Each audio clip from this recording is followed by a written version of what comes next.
Hello. Thank you for joining us today for our live stream webinar organized by NATO Strategic Communications Center of Excellence. I'm Monika Hanley, and today we're going to take a deeper look at the Southeast Asian region, along with experts in the subject, and we're very excited to have them here with us today. We just released a new publication, Mitigating Disinformation in Southeast Asian Elections, Lessons from Indonesia, the Philippines, and Thailand, to analyze influencer trends, elections in the historical context, and what we saw in 2019 in these countries during their election cycle in terms of innovations and new tactics for disinformation. This new study also discusses the most commonly used platforms in the countries, as well as looking at the various laws that govern the dissemination of fake news, disinformation, as well as social media manipulation. So we've arranged this event to discuss further the impact and development of disinformation in the Asian region, sort of more broadly than we have before. Because Asia is currently seeing a very strong digital transformation with increased smartphone usage, increased access to internet connectivity, and growing consumption of online news media as well. And while these digital technologies provide ample opportunities for development, the region has also seen significant decline in media freedom in many of these countries, including disinformation and manipulation of online infrastructure, which is a big challenge that we will talk about today and that we're also seeing development of. So today we will address these concerns and challenges with our three esteemed speakers today that I would like to introduce. From across the world, we have Professor Jonathan Ong, Associate Professor of Digital Media, University of Massachusetts-Amherst, who will present the findings from the just published NATO StratCom study that I mentioned on Southeast Asian election disinformation. Jonathan Ong will also go into political disinformation during elections, discuss the laws that govern social media content, as well as responses from social media platforms and relationships with national governments, which will be very interesting. He'll also explore the exciting and murky world of disinformation shadow economies and who is at the heart of disinformation creation, which I think will be very interesting. So thank you for joining us, Jonathan. We also have Dr. Gulizar Haciyakupoglu, a research fellow at the Center of Excellence for National Security at the S. Rajaratnam School of International Studies, who will speak about observations in Malaysia and Taiwan, and how disinformation fits into influence operations in those countries, as well as the important role that media plays, including ownership and the funding of media outlets, as well as political ties that these media outlets might have. And last but certainly not least, we have Dr. Jacob Wallis, Senior Analyst at the Australian Strategy Policy Institute, and he will be speaking about China's efforts to shape the information environment, as well as the use of coordinated inauthentic social media networks to target protests in Hong Kong, as well as dissidents in the region, information warfare targeting Taiwan, influence operations that affect regional alliances, and as well as China's overt use of disinformation during a political crisis. So we have a lot of exciting stuff to cover today. And if you from the audience have any questions or comments, feel free to please post on our Facebook comment section or YouTube comment section, and we will try to address as many questions as we can today. So let's dive in with Professor Ong. Jonathan, thank you for being with us today. Please present the findings that you saw in the study that we mentioned and just published. Well, thanks for having me. It's an honor to be here.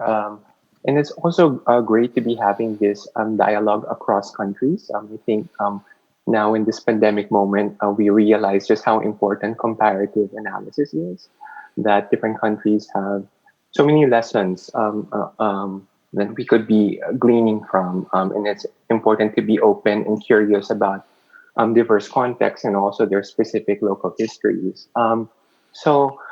Yeah, as an Asian academic, I'm always keen to invite colleagues to do more research on Asia.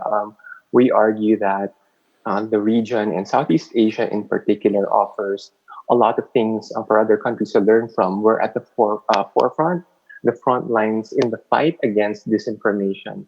Um, uh, just speaking to the stats that you mentioned, just to add that um, three of the um, uh, three Southeast Asian countries are among the top five countries in the world in terms of intensity of digital activity, where countries like the Philippines, for example, which tops this global ranking, would have its average citizen spending up to 10 hours a day on this platform. So this facilitates a lot of innovation, entrepreneurialism, including for the global disinformation economy, unfortunately. Mhm. And at the same time, when it comes to tech regulation, however, Southeast Asia, in a way, is in the backwaters.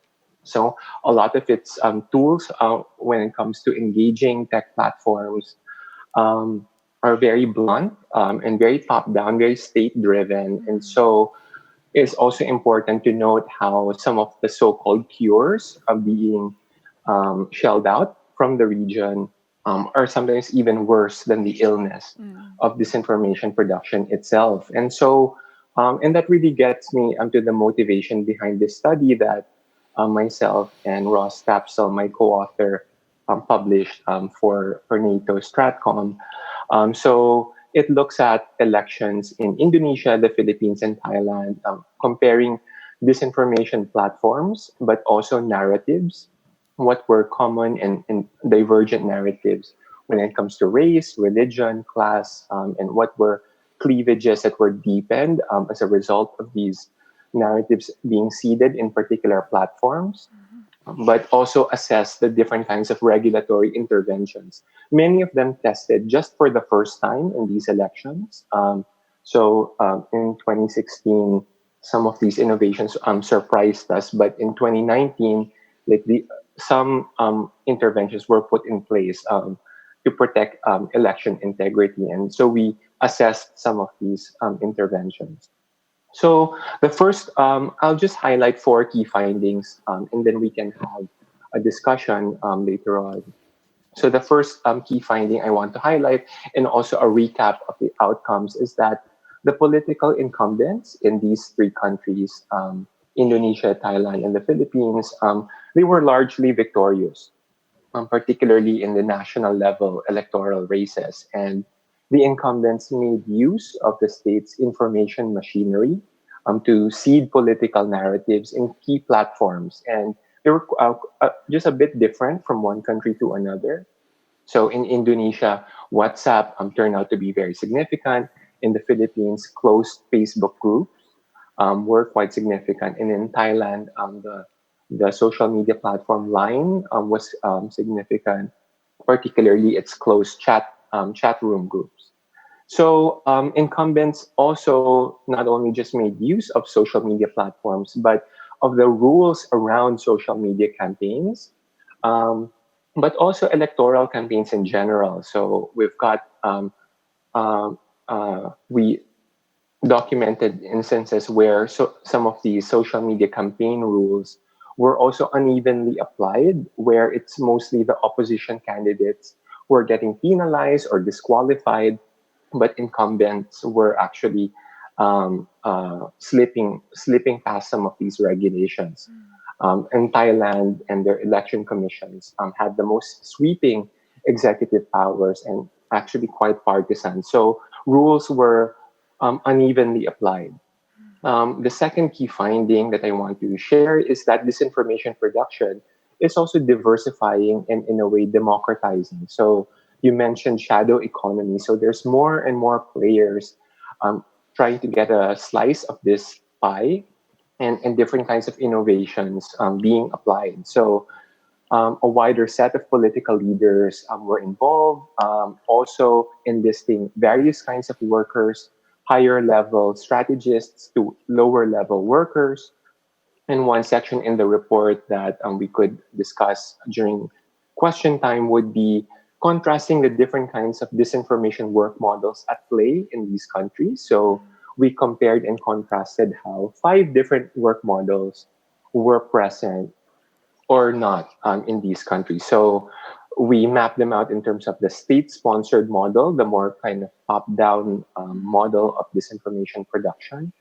Number two is a mainstream media propaganda model, where it's actually mostly the journalists who were the key opinion leaders and were quite overtly partisan. And Thailand is the most, in a way, guilty of using this model. There's the third model, which is the politicians' in-house staff model, where politicians, including for local races, were compelling their workers to be operating fake accounts on the side on top of their day job. And that was in play across these different countries. Number four is the advertising and public relations model, which is a more consultancy, project based, outsourced kind of arrangement, which also gives politicians a level of distance from the kind of fake news that is actually being produced by these workers. And finally, the clickbait model, which is a more commercially driven rather than an ideologically motivated disinformation production model. So we compared and contrasted those three countries in relation to those. The third key finding refers to the consequence of this disinformation landscape. And across these three countries, the consequence is really ever deepening polarization. And this refers to political party, but crucially also around race, class, religion, and even generation. And the ramifications of political disinformation will also extend to the social and the cultural and will have far reaching effects. So we look at how religious and ethnic tensions played out in Indonesia, in Thailand, in Indonesia, in the Philippines. We found instances of anti China extreme speech that was mobilized. So, for example, in Indonesia, WhatsApp groups circulated various anti China conspiracy theories that insinuated Indonesian Chinese residents, or in fact, are actually Chinese agents who would eventually allow mainland China to control the economy and government. And of course, these conspiracies would relate to broader issues around national identity and sovereignty, right? And in the Philippines, similarly, some of these were marshaled by pro opposition meme accounts, influencers, and would occasionally slip into racist expressions targeting Chinese residents and workers. So the final point that I'd like to make is around regulation, and it's what we found quite abundantly clear is that tech platforms were present in these three countries, but operated in very different and uneven ways. So they were launching many different kinds of interventions, but it's unclear whether there's any clear protocol that when Facebook engages with local election commissions in the Philippines, are they following the same protocol when they do that in Thailand? And in each country seems to have a lot of local kind of flexibility when it comes to this. And I think our report tries to argue for more transparency and accountability around these kinds of arrangements. And also to help guide these tech platforms, academic civil society members need to be more active when it comes to engaging with them.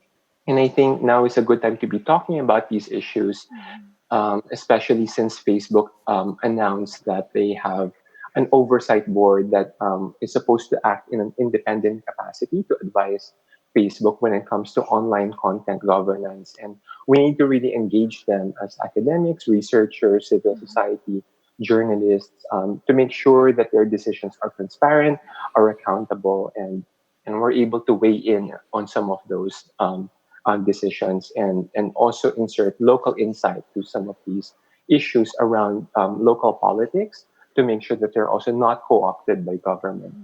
So our report, in a way, extends invitation for a more transnational and comparative research.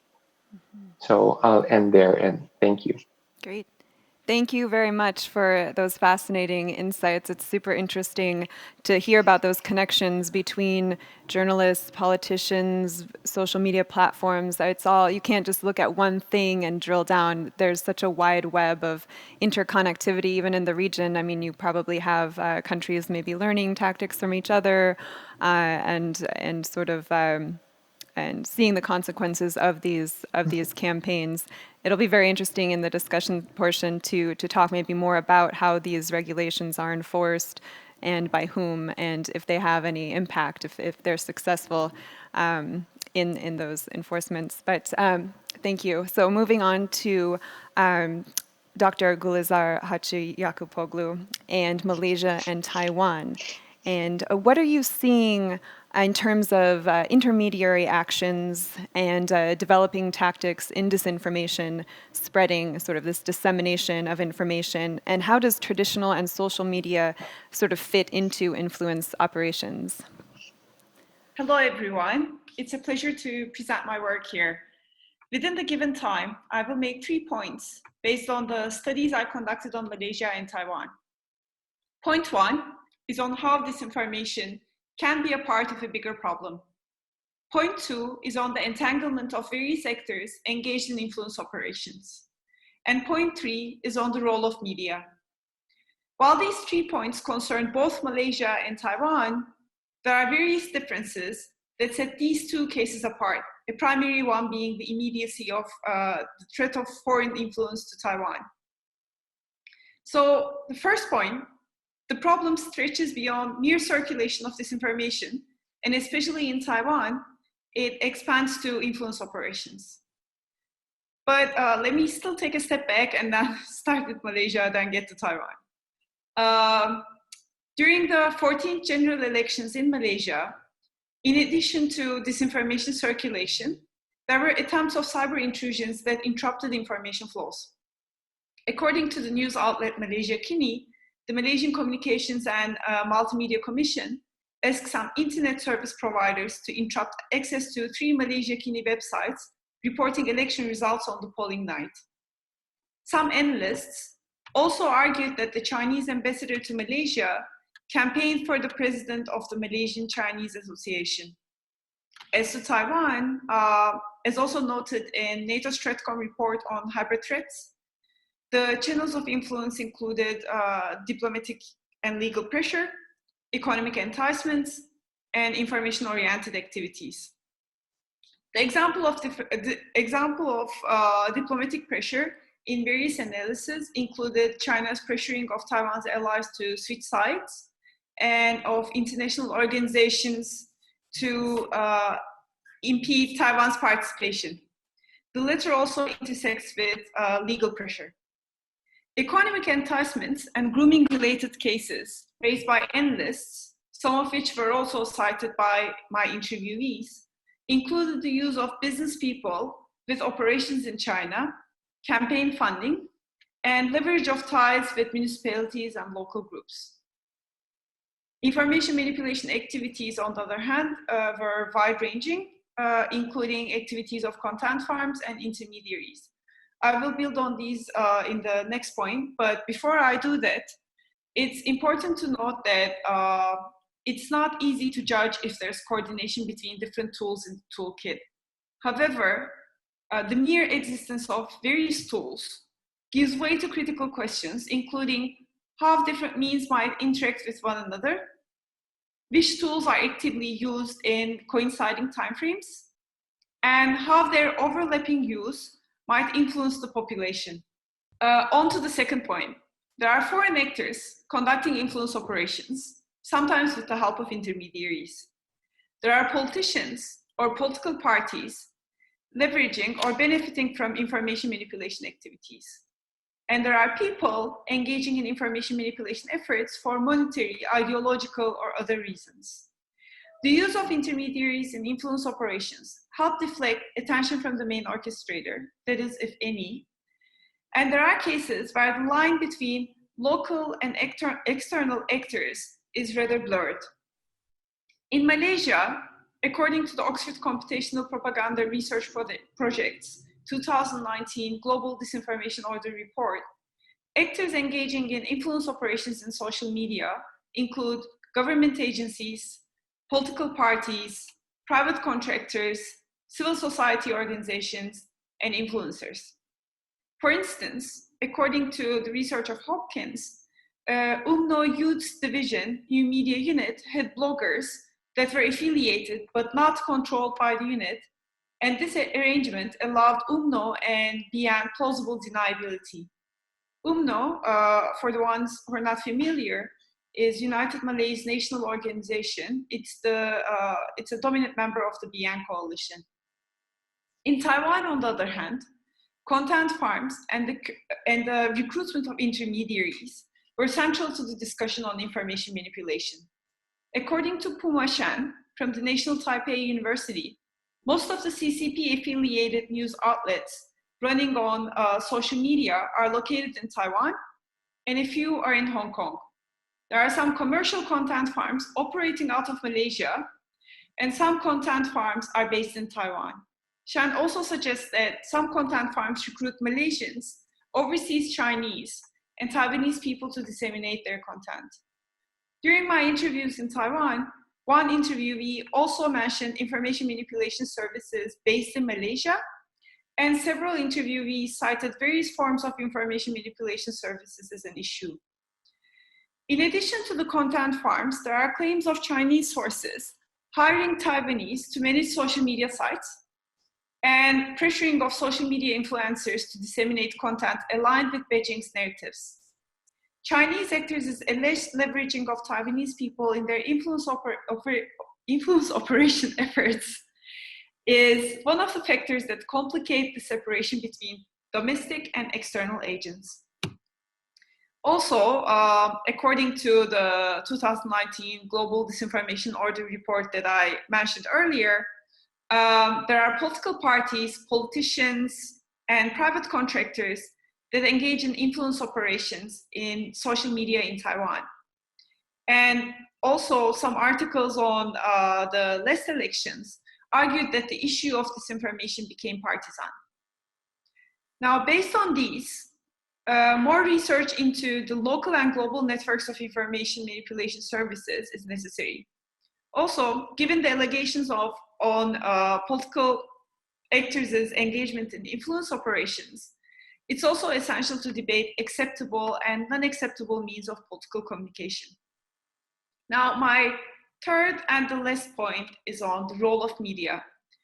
While there's a growing focus on online platforms, we should not forget that the traditional media reaches various audience groups. Many have an online presence, and their articles circulate in online platforms. In both Malaysia and Taiwan, media funding and ownership ties and sided coverage emerge as parts of the problem.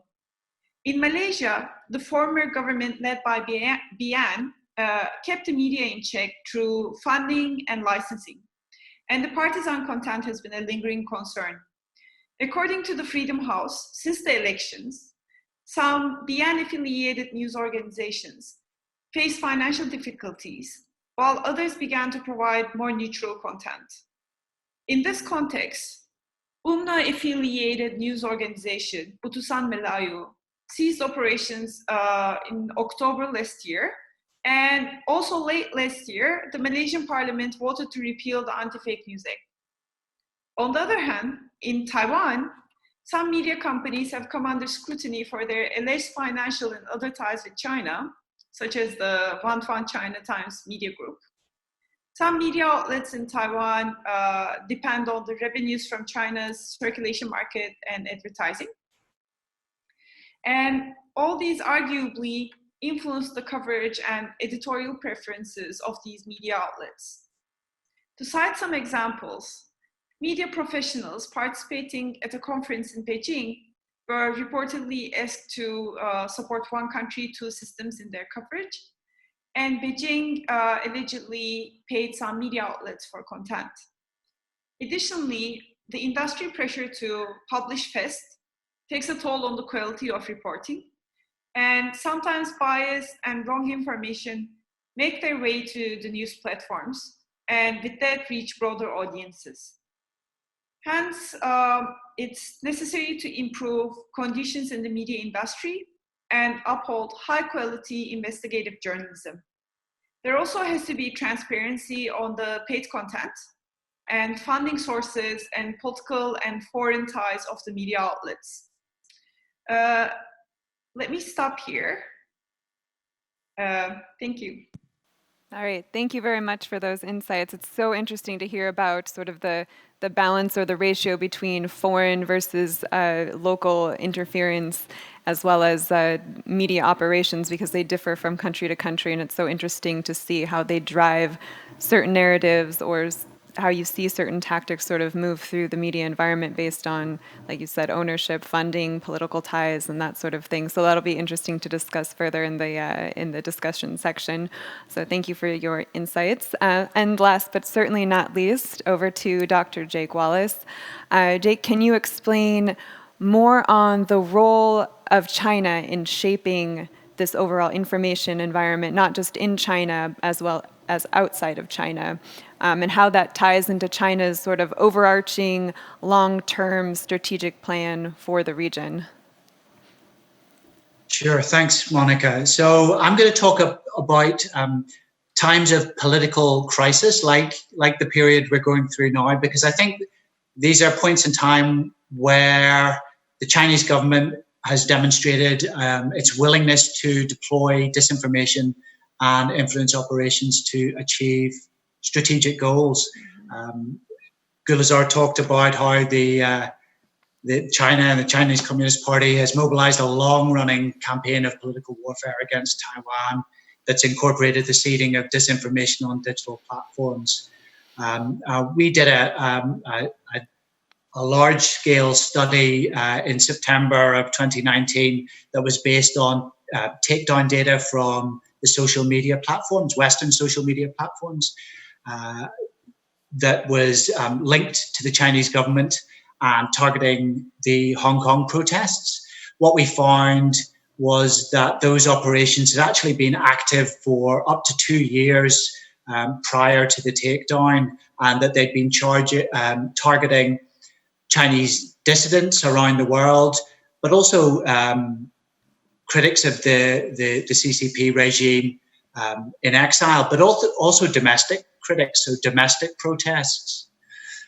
And these kinds of activities have predominantly been targeting the Chinese diaspora, but there's an evolution here that we're seeing towards the targeting of much more global audiences and an attempt to create significant degree of global influence. So let me give you some examples of what I mean. Through 2018 and 2019, we've observed very sharp spikes in the creation of Twitter accounts by Chinese Ministry of Foreign Affairs spokespeople, diplomats, embassies, but also state media. And many of these diplomatic accounts initially appeared quite inconsequential. They were fairly low impact and rough and ready, rudimentary in their understanding of effective digital diplomacy and the conventions of Western social media. However, that's changing. And the emergence of the global COVID-19 pandemic has created a political crisis for the CCP regime. Faced with the possibility of domestic, social, and economic upheaval, the regime can't afford for the pandemic to negatively impact its rising geopolitical influence. And out of crisis comes opportunity. And the CCP has unashamedly launched waves of disinformation and influence operations intermingled with diplomatic messaging. So there are really prominent, consistent themes across the messaging of PRC diplomats and state media. One is that the Chinese Communist Party's model of social governance is one that can successfully manage crises, that the PRC's economy is rapidly recovering from the period of lockdown, and that the PRC is a generous global citizen that can rapidly mobilize medical support and guide the world through the pandemic.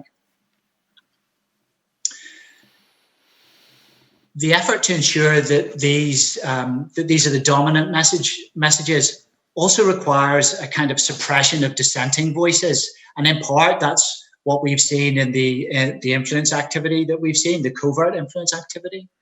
But for example, following the Australian government's call for an independent inquiry into the pandemic, the editor of the state-run Global Times, described Australia on social media. He described Australia as chewing gum stuck to China's shoe.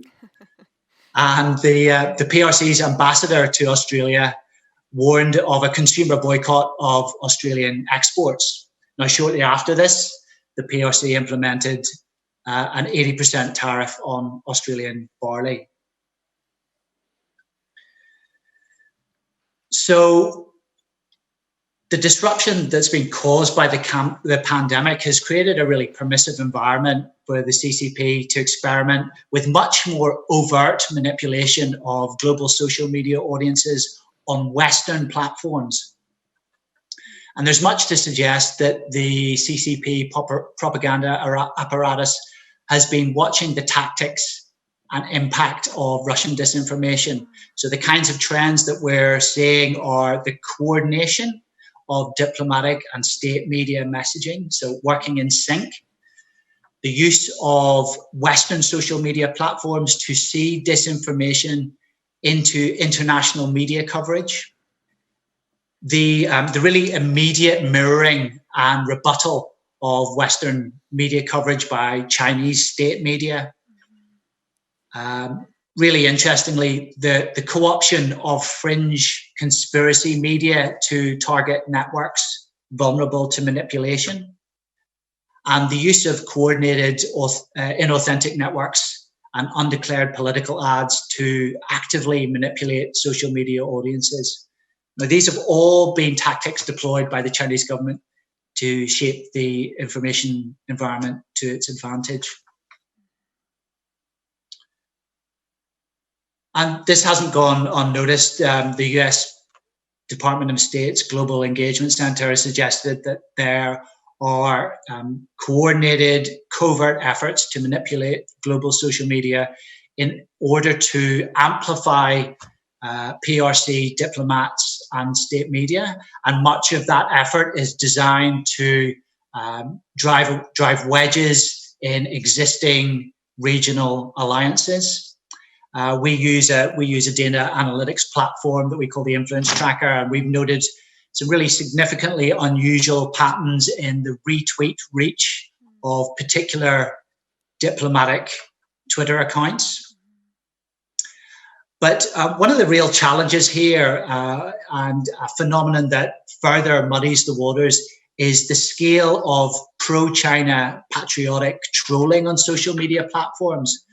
So much of that activity may have some degree of authenticity, whilst amplifying patriotic narratives at scale, harassing regime critics, and demonstrating behavioral traits consistent with the inauthentic coordinated networks deployed by state-driven influence activity. So, for example, the use of bot networks and coordinated posting patterns. And that creates real complexity for the social media platforms themselves in terms of detection and attribution. We've focused on this phenomenon previously and reported on a range of pro-China, anti-Taiwan patriotic trolling campaigns that have aligned with CCP regime interests and have spiked really prominently during periods of geopolitical tension, and recently, particularly around the controversy around Taiwan's relationship with the World Health Organization. So we would see these trends as continuing as the Chinese Communist Party regime positions itself to take advantage as the global economy recovers from the COVID-19 pandemic. All right. Thank you very much for all of that information. I have so many questions. I'm sure our audience does as well, especially in terms of, we know that China's sort of foresight is very long-term. So they're not just reacting to something that is happening right now, but they have, 100-year, 200-year plans into the future for the messages that they would like to communicate. And it's very interesting to see sort of how that plays out right now. Fantastic. So I'd like to take a moment to sort of discuss a little bit between the three of you about the hottest topic of the day, of course, the COVID-19. What are the countries that you were focused on? What are you seeing in terms of narratives or successful messaging campaigns, disinformation or otherwise, and what are some things that the rest of the world can learn from this region in that regard? So let's start with Jonathan. What do you think in terms of the COVID-19? What are we seeing? So speaking on the Philippines in particular, I think it lays bare that Rodrigo Duterte, the president, who of course described as an angry populist president, of course, who speaks against the elite establishment. Well, it lays bare that the policies of his administration are actually quite anti-poor. And I think a lot of the disinformation narratives and the fake accounts on social media are tripping over themselves to create a coherent justification around some of those, some of the government's responses, which are heavily militarized, rather than treating this as a public health crisis and issue that should really be focused on also generating support for those who are most vulnerable in society, those who cannot afford to social distance, for example. And so, to me, what's actually quite striking is it also shows how a lot of his support base comes from the middle classes.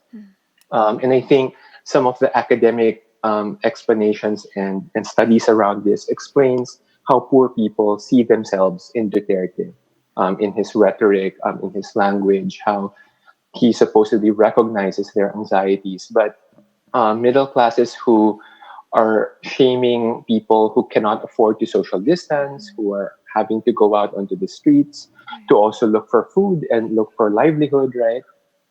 So there's a lot of complicity among them to shame poor people around that. And so a lot of fake accounts on social media were trying to capitalize and reinforce some of those kinds of shaming kind of tactics. At the same time, from civil society and opposition folks, there's also greater reflexivity in engaging fake accounts, in calling out trolls, calling out influencers. And I think there's more awareness that they are deploying certain techniques and using the words narrative, for example. So there's more critical vocabulary that assigns intention to some of these techniques and tactics. I don't agree with some of the ways in which opposition accounts, pro-opposition accounts, are mobilizing similar kinds of hate. And I think that's problematic. I think, but I think it's important to understand motivations rather than be focused on correcting or fact-checking each and every kind of falsehood. Absolutely, absolutely. And that fact-checking aspect is so key, especially right now. People are maybe for the first time starting to fact-check almost everything because the information comes at us so quickly that it's almost impossible to tell what is factual, what is not factual, and having to fact-check continuously. I think there's a sort of information fatigue in all of this that's been going on for now months at a time. So very interesting. Thank you. Jake, comments from your side on the coronavirus?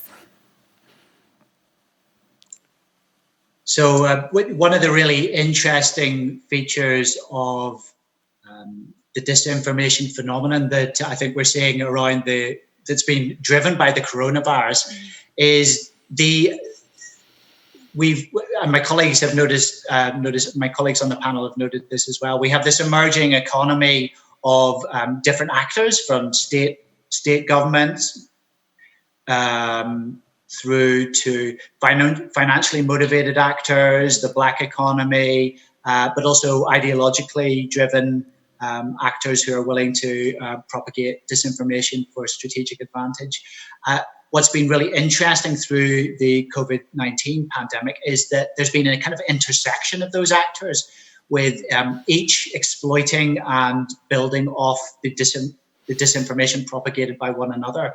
And that seems like a really kind of dangerous nexus, both in terms of how vulnerable the information environment is right now as global populations under stress try to make sense of what's happening, but also for industry, the social media platforms who have to monitor and make judgment calls on what constitutes disinformation, misinformation, health misinformation.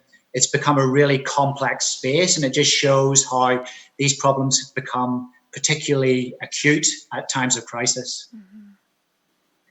Fantastic, for sure. And it's very interesting also to note, not just in the Asian region, but all over the world, the sort of percentage of, state actors, government actors, foreign actors versus just individuals who are spreading disinformation or what they think is legitimately true information, maybe coming from a foreign source or from a government source. So very interesting.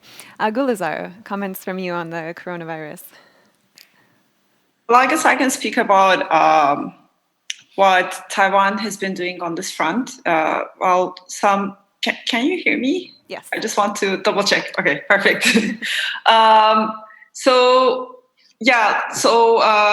Let me cite a few examples from Taiwan, which has been praised for its actions against COVID-19.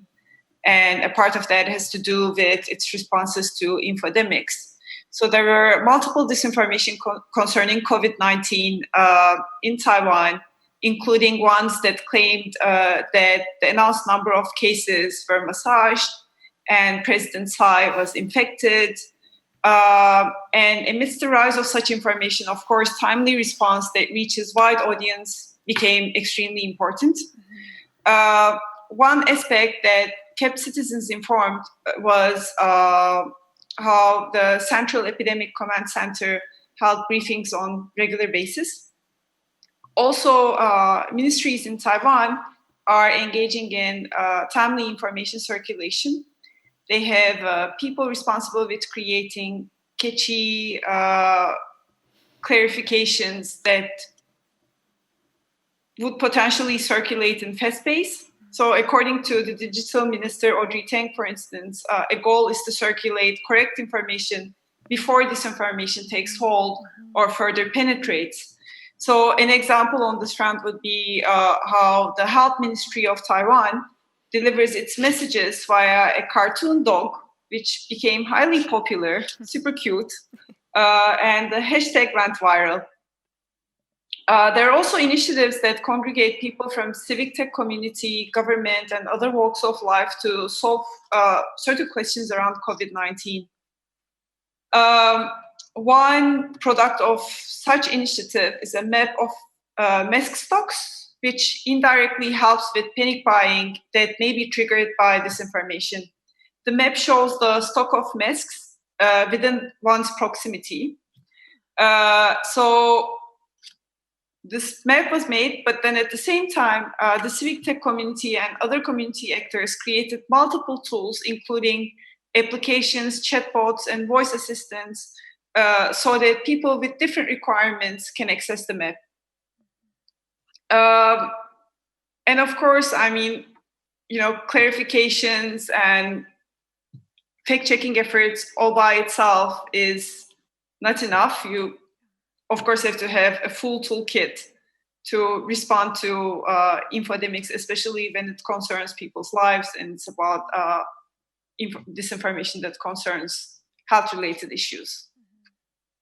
Absolutely, and that's so important that full toolkit is vital for nations to be able to battle against disinformation and also to get ahead of disinformation, because as you said, fact-checking, it's almost too late. It's one step behind disinformation, and so getting ahead of it in advance is so vital, and also one of the biggest challenges that governments have to face, because one of the challenges is the eroding trust in institutions and in government. So how do you get ahead of that, and how do you keep up as a country? And that's the big question. So let's move on now to some audience questions. We have a couple good questions here. The first one, so a common technique that we see in Russian disinformation is nihilism. undermining faith in political systems and democracy as a whole. Do you find evidence of that in Southeast Asia? And if so, where have you seen it, and what are the effects of that? Let's circle back to Jonathan. What do you think? Oh, well, I think that's interesting to think about, particularly in the case of Thailand. And I think about the kinds of questions that Thailand poses also to the rest of the world. So their story of their political system is one of deep polarization, and so they they've been feeling this kind of fatigue, right, for such a long time, and how all these fractures in society have really gone so deep. There's no kind of going back to a kind of center, a kind of space for like civil exchange that other countries in the region might be quite nostalgic for, or have a more kind of recent experience in, that just to make these tweaks or corrections in the political system or in the information ecosystem, then we could have fair, rational debate over certain issues. And so for Thailand, the fact that things have been very deeply polarized across political parties, and these are also very much class divided between populist groups, and also the alliance between the monarchy, the military, supported by the broad middle classes and upper classes, right? And so I find that it's important to think about it in this way, that um, this desire, in a way, to engage the other side. Perhaps one could think about the nihilism coming from there, that there's no intention anymore. There's no romanticization that, we need to just create an open space to seek the other perspective. Because trust has been so eroded across those two lines. So I think that to me is quite striking in terms of how all these kinds of discourses around class and around nation, who's loyal to the nation, is being used to further divide those two groups. And it's impossible to find that center anymore. And I think that's something that my Thai colleagues contend with, and find to be quite challenging to overcome. Absolutely, absolutely. Any of the other two speakers, would you like to comment, Jake or Gulizar, on that question? Sure, I can jump. I'll take the opportunity to jump in. So in terms of the People's Republic of China, we've seen really direct replication of some of the Russian disinformation tactics, and particularly that kind of nihilistic devaluing of truth and of general norms around how we use factual information. So let me give you a good example of what I mean by that.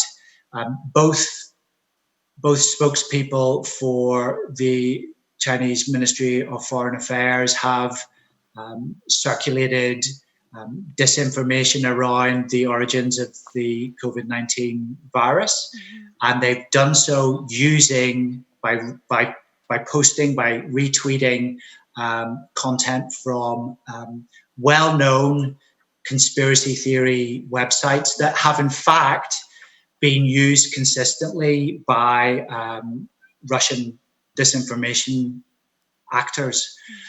So I think there's a direct mirroring of that specific tactic, and it's really very effective in terms of distracting media attention because it becomes the story, but also in tapping into the kind of vulnerable networks in many societies around the world who are willing to buy into conspiracy theory thinking, particularly during periods of population level stress like the one we're going through right now.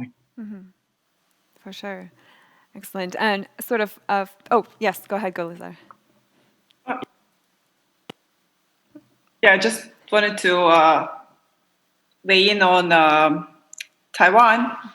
So a couple of things that were mentioned when I was doing interviews, like when I asked people about the most common disinformation that they see and or like, what comes out in the debates was one, that there was quite a number of disinformation that was trying to that was targeted at political candidates, and then some were directly targeted at President Tsai.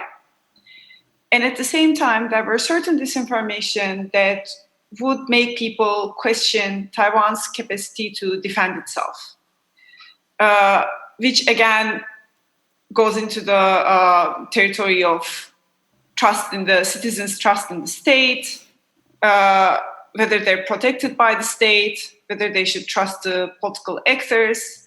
And this is highly problematic because as some of the other countries in the region, there's political division in Taiwan. And there are some people who are pro-unification. There are some Taiwanese people who are pro-unification supporters, and this is their political opinion. So, in a democracy, they're entitled to that opinion as well.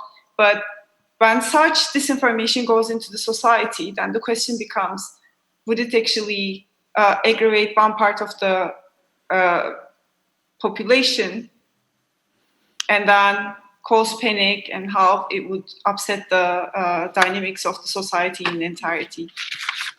Yes, absolutely.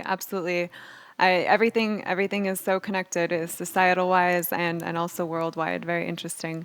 Another question that we have is that the PRC seems to be sort of increasingly adopting Russian-style disinfo tactics. You mentioned earlier that they seem to be sort of potentially getting influence or knowledge from Russia. But have you seen any indication that China and Russia are actually coordinating these efforts? I think maybe Jake, if you'd like to start. Sure, that's a really interesting question. So we know that there is some degree of cooperation, even at the level of state media to state media. The question of really active coordination of large-scale disinformation campaigns is open to debate. I think at the very least, what we might suggest is that there's clearly shared interest here in driving wedges in the existing rules-based order and regional alliances. There's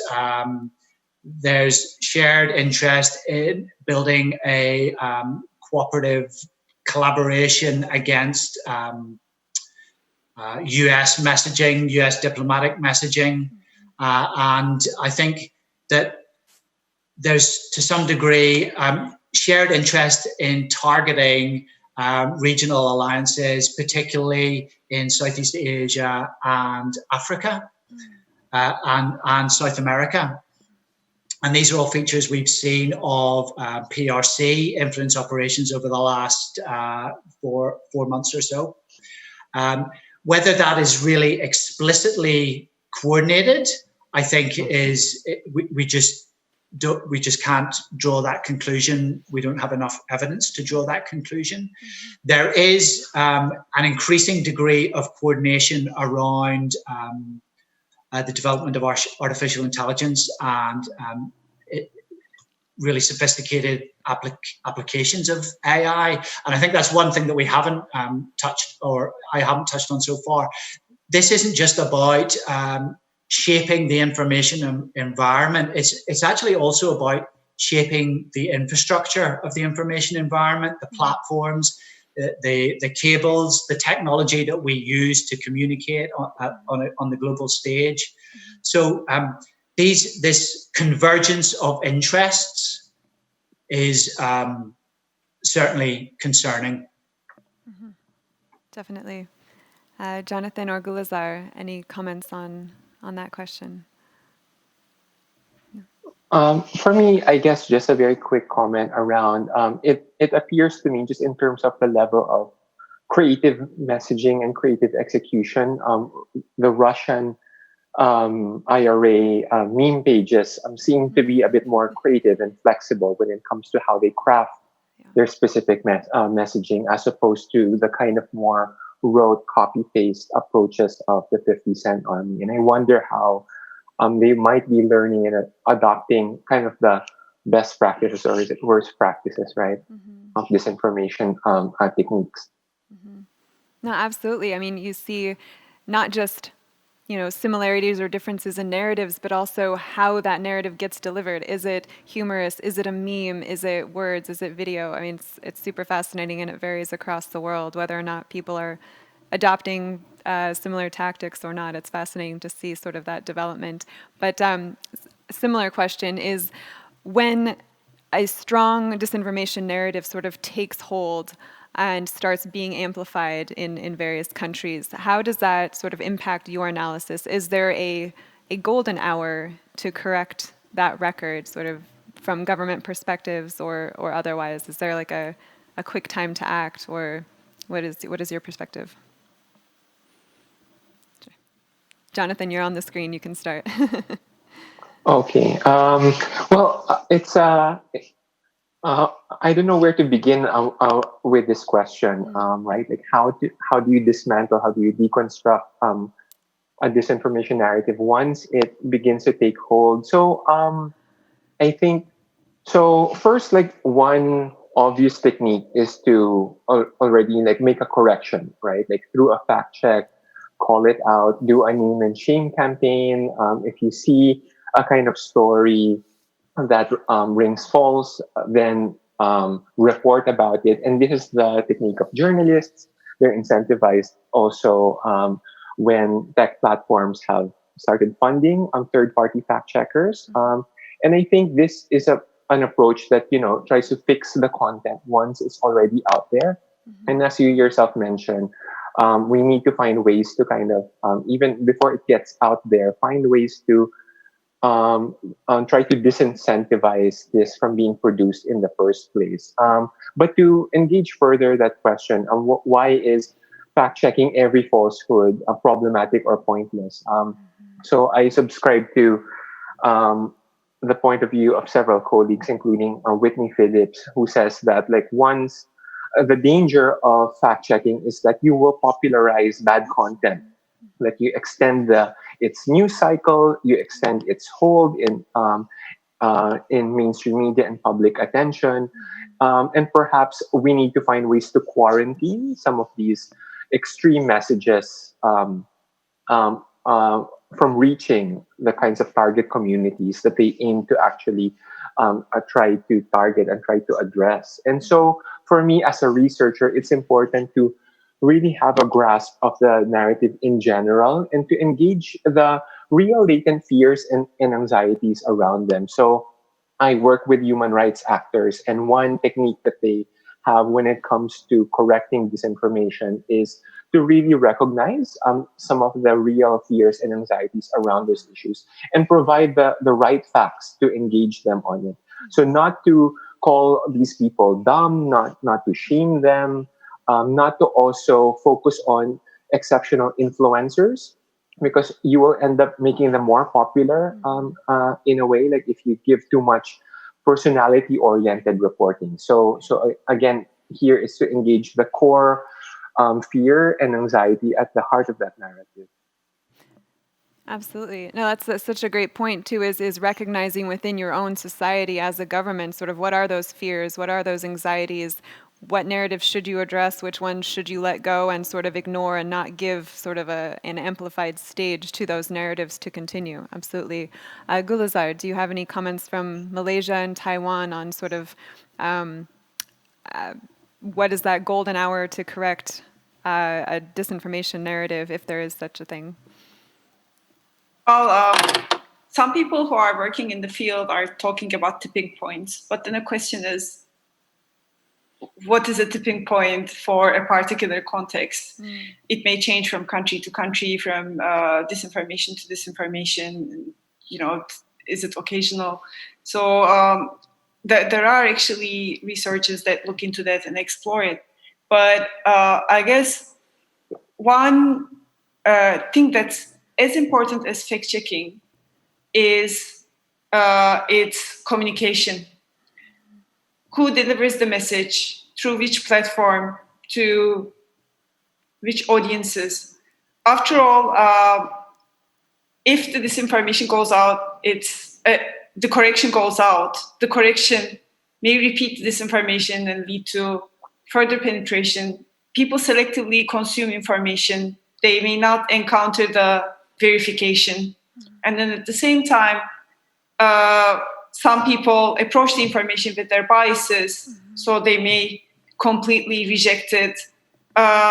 So in that sense, the communication of fact-checked information has to be tailored towards the society's reception. You need to analyze who people trust with regards to the communication of that information, for instance. Right. We see that in COVID as well. I mean, do they want to see the president or a political authority come up and deliver the message, correct the information? Or would you rather have a health authority deliver the message instead? No, and that's a fantastic point, too, of what each society sort of responds best to. I mean, that could vary for regions or age groups or anything like that, because none of this exists in a vacuum. Everyone has their pre-existing biases. But so one last question for all of our speakers here, speaking of COVID-19 again. In your view, who is ahead in the COVID-19 narrative war, if we can call it a narrative war, the U.S. or China, both with strong messages coming out every minute, every second? Or is each great power sort of ahead in their own way in different regions? What are your thoughts based on what you've seen in your respective areas? Let's see. Jake, let's start with you in Australia. So hard to call at this stage. I think what's really apparent is that we're seeing a breakdown in diplomatic norms in terms of the kind of messaging that nation states, their diplomatic representatives are delivering, and that's a shame. That muddies the waters, makes misunderstanding that much more likely, makes diplomatic efforts even more challenging. So I think, what would I say? What I'd say that we're all losing at the minute. Interesting. Gulizar, what are your thoughts? The narrative war between U.S. and China. Who's winning? Who's ahead? What are you seeing most in Malaysia and Taiwan? Sort of whose message is winning? Well, I agree with Jake. Actually, I don't think there's anyone who's winning, especially when it comes to societies. Like, the people are on the losing side because we have abundance of information, with some of it being disinformation, and then multiplicity of these narratives. Some supporting China, some supporting US, simply adds to the already existing information pollution. So then you just, in a random country, pull up a person from the population and, ask them a question. It's a matter of the news channels that they listen to, and then, the sources of information that they follow in online pages, and which side they amplify. And I guess we would be able to find people sort of hearing narratives supportive of China and narratives supportive of US in pretty much any country at the moment. So it just adds to the confusion. Right, absolutely. A lot of confusion at the moment. Jonathan, what are your thoughts? Yeah, I guess just quickly that I'll try to critique the frame of the question, in that the rhetoric of war between US versus China, I think perhaps it's not the best frame when we're talking about the response to the coronavirus. I think to put the blame for this virus onto external enemies or external actors, political actors, would in a way, mask the faults of our current political and economic systems and the failures of international cooperation. And I think what we need is more solidarity and cooperation rather than to see these as an information warfare solely. Fantastic. No, that's absolutely right. Absolutely right. Well, I have the feeling we could probably talk about this theme for hours all day, but unfortunately we have to sort of wrap up. I'd like to say thank you to each of our three speakers for joining us today, and thank you to all of our viewers and for your engaging questions. And next week we'll be getting together with two more experts to talk about how governments communicate risk in a crisis and their ability of audiences to deal with that uncertainty. So join us on Facebook, YouTube, or Twitter on May 27th at the same time, 1600 Riga time. And we hope you enjoyed today's webinar. So thank you very much.